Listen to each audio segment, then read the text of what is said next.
सूरत के डुम्भाल इलाके में कपड़ा व्यापारी आलोक अग्रवाल की सनसनीखेज हत्या के मामले में बड़ा अपडेट सामने आया है।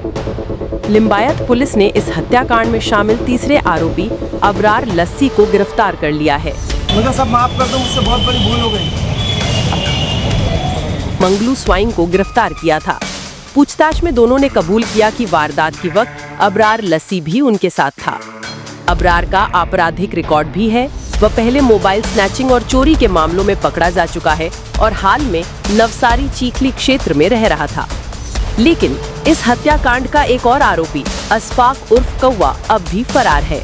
अशफाक कोसाड़ के अन्नू उर्फ कैसेट के साथ काम करता था, जिसकी भूमिका भी इस पूरे मामले में संदिग्ध मानी जा रही है।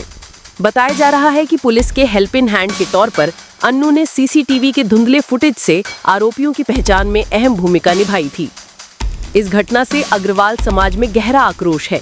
समाज के प्रतिनिधियों ने पुलिस कमिश्नर को ज्ञापन देकर आरोपियों के अवैध धंधों, दुकानों और मकानों पर कार्रवाई की मांग की है। मामला तूल पकड़ते ही लिंबायत पुलिस ने दीपक सिंह, भगवान स्वाइन,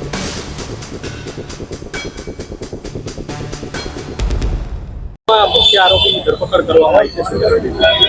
સુરત શહેરના લિંબાયત પોલીસ સ્ટેશન વિસ્તારમાં હત્યાનો એક બનાવ બન્યો હતો, જેમાં 3 વ્યક્તિઓએ ભેગા થઈ અને એક ભોગ બનનારની હત્યા કરી હતી, કે જેમાં 3 વ્યક્તિઓએ ચપ્પુના ઘા માર્યા હતા। એમાંથી 2 વ્યક્તિઓ પહેલા પકડાઈ ગયા હતા। ત્રીજો, જે એનું નામ અબરાર ઉર્ફે લસ્સી છે, એની ધરપકડ પોલીસે આજે કરી છે અને આજે એના ફર્ધર પોલીસ કસ્ટડી પણ અમે મેળવી છે। ભાઈઓ દ્વારા અત્યારે એના જે રિકન્સ્ટ્રક્શન પંચનામું એ કરવામાં આવ્યું છે। સ્થળ ઉપર આવી અને અબરારે બતાવ્યું છે કે એણે કઈ રીતના હત્યા નિપજાવી, કયા લોકો એની સાથે સામેલ હતા, ક્યાંથી ક્યાં એની મૂવમેન્ટ હતી, કેમ કે એણે એ 3 જણાએ ભેગા થઈને અને ક્યાંથી ક્યાં આવ્યા હતા એ તમામ વિગતો પોલીસને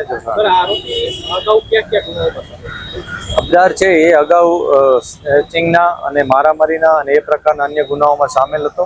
10 જેટલી એના ઉપર પોલીસ કાર્યવાહી કરવામાં આવી છે, જેમાં પાસાની પણ કાર્યવાહી થઈ હતી। મુખ્ય આરોપીની તપાસમાં સામે આવ્યું કે શા માટે હત્યા કરી? જે આ 3 વ્યક્તિઓ છે એ લોકોએ કબૂલાત કરી છે કે એની સાથે અન્ય એક વ્યક્તિ અશફાક ઉર્ફે કૌવા છે, એ કૌવાના કહેવાથી આ લોકોએ હત્યા નિપજાવી હતી।